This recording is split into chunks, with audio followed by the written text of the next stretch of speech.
Müğənni Canandan qalmaqallı bəyanat. Heç vaxt ailəli kişi ilə münasibətim olmayıb. Tanınmış müğənni Canan rəngarəng verilişində etdiyi cəsarətli çıxışı ilə sosial şəbəkələrdə gündəm olub. Bizim medianın xəbərinə görə verilişdə qonaq olan sənətçi ad çəkmədən bəzi həmkarlarına ciddi mesajlar ünvanlayıb. Canan efirdəki açıqlamaları ilə şəxsi həyatına dair heç vaxt gizli bir səhifə olmadığını bildirib. Alnım açıqdır, nə yaşamışamsa hər kəsin gözü qarşısında olub. Həyatımda heç vaxt kimsənin ailəsini dağıtmamışam.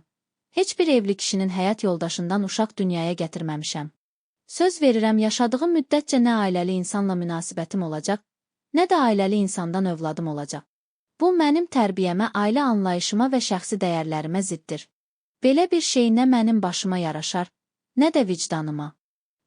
Müğənninin bu sərt çıxışı bəzi sənət dostları tərəfindən dolayısıyla kimlərəsə ünvanlandığı kimi dəyərləndirilib.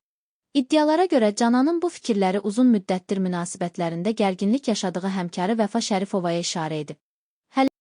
Hələlik Canan açıqlamasında konkret ad çəkməsə də, onun sözləri sosial şəbəkələrdə müxtəlif müzakirələrə yol açıb.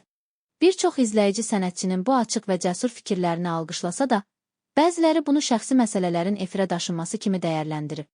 Hazırda nə Canan, nə də Vəfa Şərifova bu mövzuda əlavə açıqlama verməyib. Amma görünən odur ki, bu qalmaqal hələ uzun müddət şou-biznes gündəmində müzakirə olunmağa davam edəcək.